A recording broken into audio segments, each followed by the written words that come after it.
Makam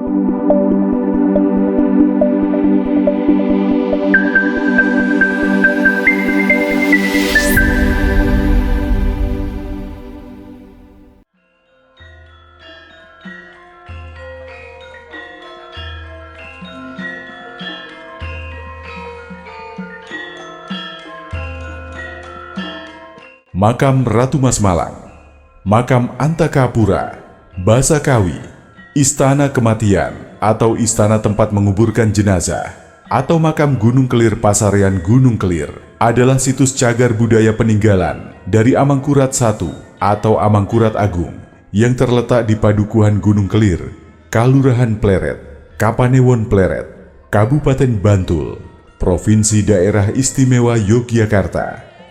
Situs ini berada di puncak Bukit Gunung Sentana dengan ketinggian kurang lebih 99 meter di atas permukaan laut.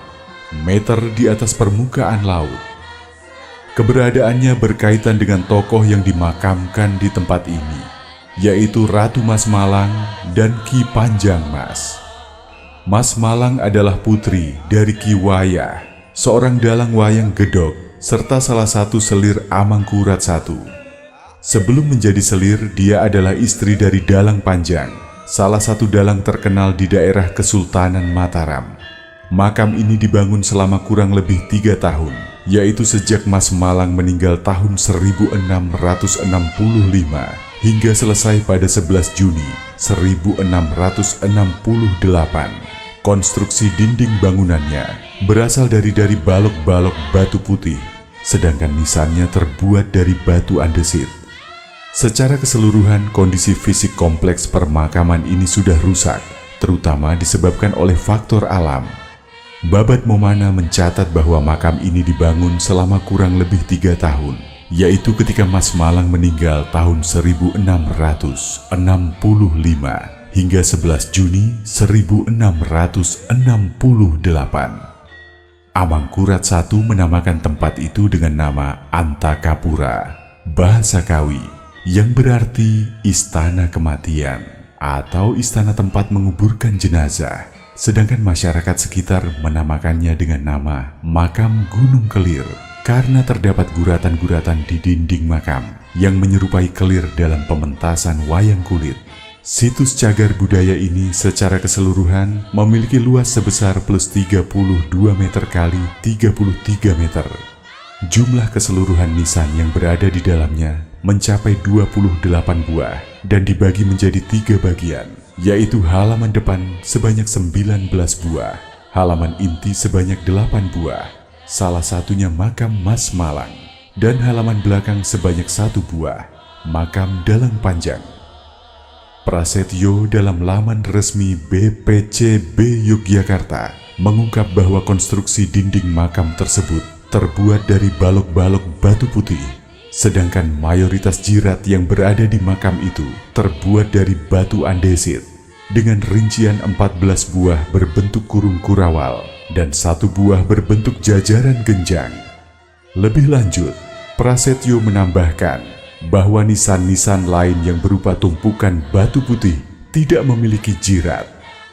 Situs lain yang berada satu kompleks dengan permakaman ini adalah Sendang Maya. Situs yang terdiri atas 2 kolam itu berada di sebelah timur laut makam dan berfungsi sebagai penampung air hujan. Kolam yang berada di dalam dinding keliling berukuran plus 3,5 meter kali 5 meter, sedangkan yang berada di luar dinding keliling berukuran plus 6 meter kali 6 meter. Sendang tersebut dikelilingi dinding batu bata yang sama dengan makam Ratu Mas Malang, serta memiliki ketinggian plus 3 meter dan ketebalan 2,1 meter. Surakso Sarjito, juru kunci makam, yang diwawancarai oleh Rohman, menuturkan bahwa sendang tersebut awalnya akan digunakan oleh Amangkurat I untuk memakamkan Mas Malang, tetapi tanahnya terus mengeluarkan air ketika digali. Amangkurat I akhirnya memakamkan wanita itu di kompleks permakaman yang sama dengan Dalang Panjang. Sistem Registrasi Nasional Cagar Budaya mencatat terdapat sebuah balok batu andesit yang ditemukan di kompleks permakaman ini. Penduduk setempat mempercayai batu yang dinamakan dengan Watu Jonggol dan mempunyai 2 tonjolan di kedua ujungnya itu adalah kotak wayang milik Dalang Panjang. Sarjito memperkuat pernyataan tersebut dengan menambahkan jika siapapun yang cakupan tangannya mampu mencapai keseluruhan panjang batu tersebut, keinginannya akan terkabul. Menurut Adrisi Janti, keberadaan situs ini berkaitan dengan Ki Dalem atau Ki Panjang Mas dan Ratu Mas Malang. Mas Malang merupakan putri dari dalang wayang gedok bernama Ki Wayah yang kemudian dijadikan selir oleh Amangkurat I. Beberapa sumber menyebutkan Mas Malang mempunyai nama asli Retno Gumilang atau Nyai Truntum. Sebelum diangkat menjadi selir, dia merupakan istri dari Dalang Panjang, salah satu dalang di wilayah Kesultanan Mataram yang hidup sejak pemerintahan Susuhunan Anyakrawati atau Panembahan Seda ing Krapyak. Dalang Panjang memiliki nama asli Sapanyana, sedangkan asalnya dari Keresidenan Pati. Beberapa sumber lisan menyatakan jika dia merupakan murid dari Sunan Kalijaga, tetapi klaim tersebut tidaklah benar.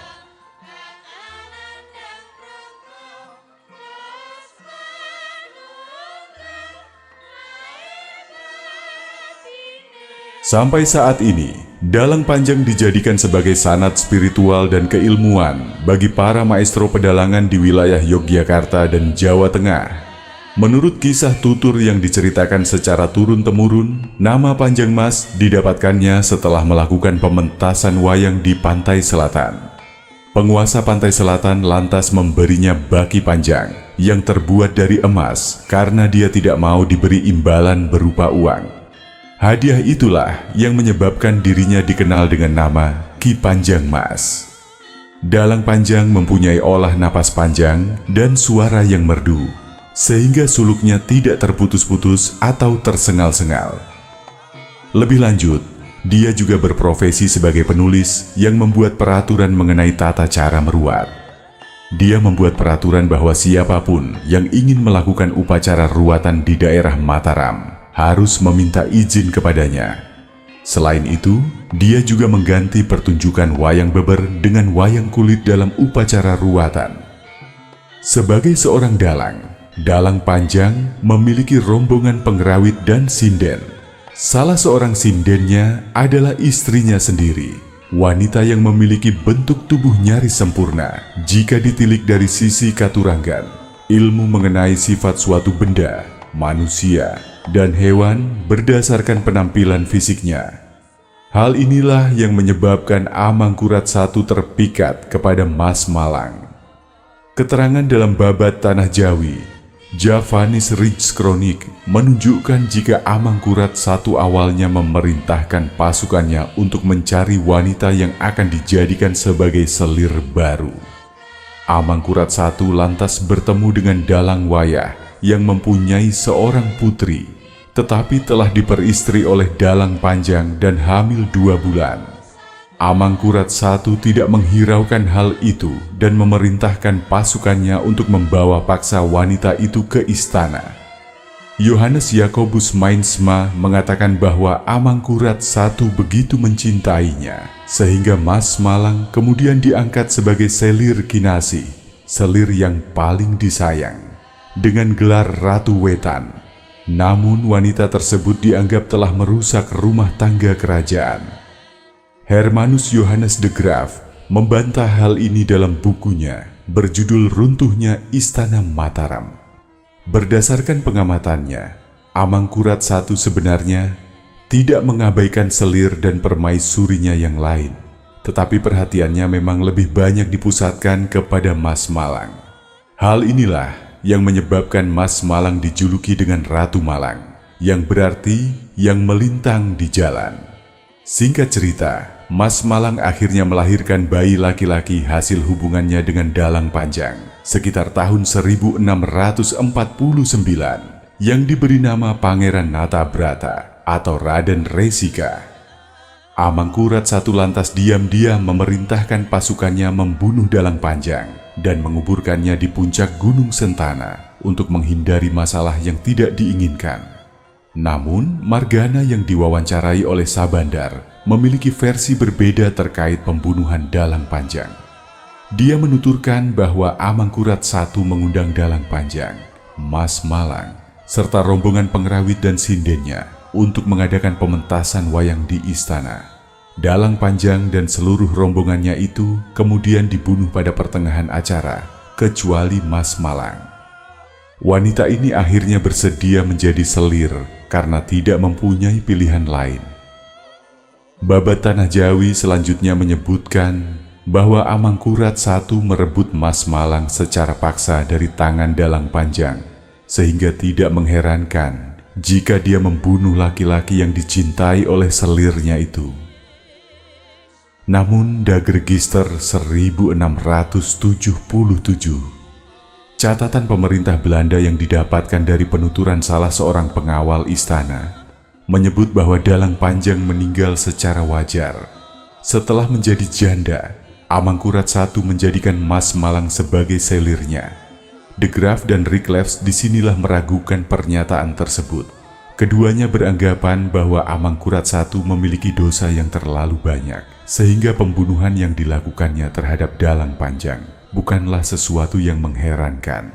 De Graaf berpendapat jika berita resmi pejabat istana lebih dapat dipercaya, sedangkan cerita tutur itu lebih baik dikesampingkan. Mas Malang lama-kelamaan akhirnya mengetahui bahwa suaminya telah dibunuh oleh prajurit istana. Wanita tersebut selalu mengigau dan sedih setiap mengingatnya. Tidak berselang lama kemudian, dia meninggal karena muntaber, tetapi ada pula yang menyebutkan bahwa dia diracun oleh orang-orang istana yang tidak menyukainya. Amangkurat I di sisi lain juga mencurigai bahwa selir Kinasi itu diguna-guna karena tubuhnya mengeluarkan cairan menyengat sebelum meninggal.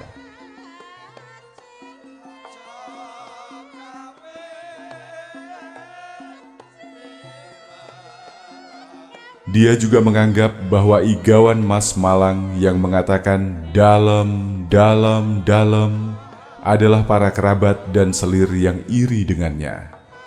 Sementara Amangkurat I memerintahkan pasukannya untuk membangun makam bagi wanita yang dicintainya itu di Gunung Sentana. Dia juga memerintahkan agar para abdi dalam dan selir yang dicurigainya dibunuh tanpa ampun. Mereka dibunuh secara perlahan, dengan cara diikat dan dikurung dalam suatu rumah, serta tidak diberi makan dan minum selama berhari-hari hingga mati karena lemas. Semua korban itu turut dimakamkan di Gunung Sentana. De Graaf memperjelas bahwa tindakan itu dapat dimengerti karena Amangkurat I curiga ketika selirnya itu meninggal dengan memperlihatkan gejala-gejala aneh. Dia lantas risau terhadap hal-hal remeh.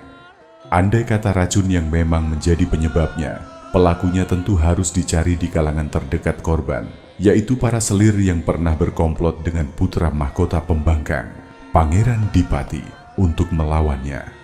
Lebih lanjut, De Graaf menambahkan bahwa di kalangan kerabat istana juga timbul kecurigaan bahwa sang raja akan mengalihkan status putra mahkota kepada Natabrata, sekalipun dia bukan darah Mataram. Kecurigaan tersebut semakin menguat ketika terjadi 2 kali percobaan pembunuhan terhadap putra mahkota dengan racun yang dilakukan oleh sang raja sendiri. Percobaan pembunuhan itu menimbulkan perhatian besar sampai keluar kerajaan. Masuknya Mas Malang ke dalam istana telah menimbulkan intrik politik yang luar biasa, sehingga raja pun menjadi tegak untuk melenyapkan putranya sendiri demi kepentingan selir kesayangan dan anak tirinya. Tindakan Amangkurat I itu sungguh sulit dipercaya oleh akal sehat. Sangat masuk akal bahwa peristiwa percobaan pembunuhan itu dicatat oleh pemerintah Belanda di Batavia dalam laporan umum tertanggal 21 Desember 1663 yang berbunyi bahwa kejahatan yang mengerikan itu akan melampaui segala kekejaman yang telah dilakukan terdahulu. Berdasarkan tradisi lisan yang berkembang di wilayah Pleret, Margana menuturkan bahwa Amangkurat I memang belum menerima kematian Mas Malang. Dia lantas membawa jasad wanita itu ke Gunung Sentana, tetapi tidak menguburkannya melainkan membaringkan dan merawatnya agar tidak membusuk, bahkan sesekali masih bersetubuh dengan jasadnya. De Graaf menerangkan bahwa Amangkurat I membawa putranya, Pangeran Natabrata, untuk menemaninya dan tidak bersedia kembali ke istana.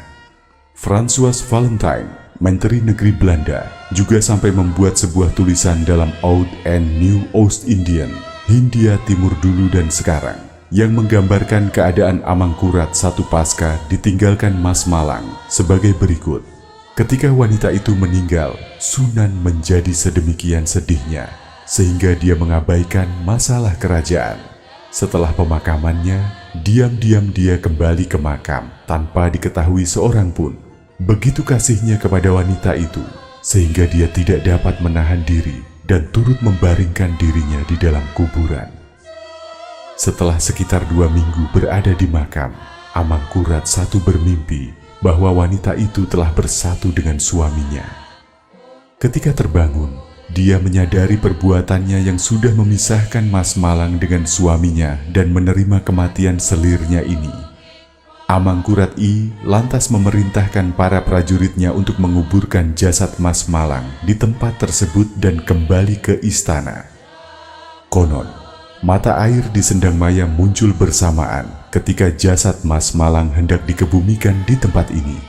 Masyarakat setempat mempercayai bahwa air di sendang tersebut memiliki khasiat yang mujarab. Kematian Mas Malang menjadi pukulan berat bagi Amangkurat I.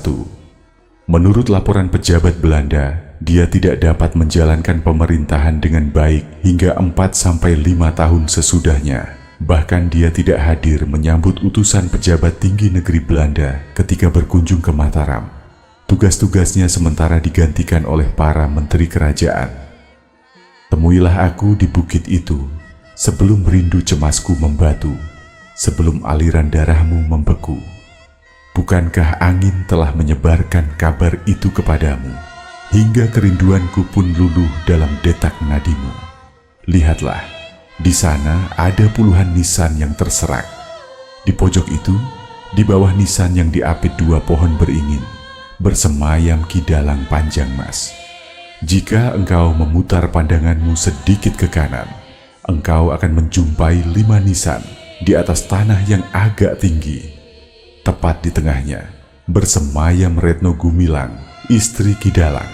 Dia juga biasa dipanggil Mas Malang, sedangkan di samping bawah nisan Mas Malang itu, terserak belasan nisan-nisan tanpa nama. Nisan-nisan para penabuh gamelan, sinden, dan entah siapa lagi. Bagaimana mungkin Dalang, istri Dalang, sinden, para penabuh gamelan, dan sekotak wayang bisa binasa bersama? Apakah maut begitu kompak bekerja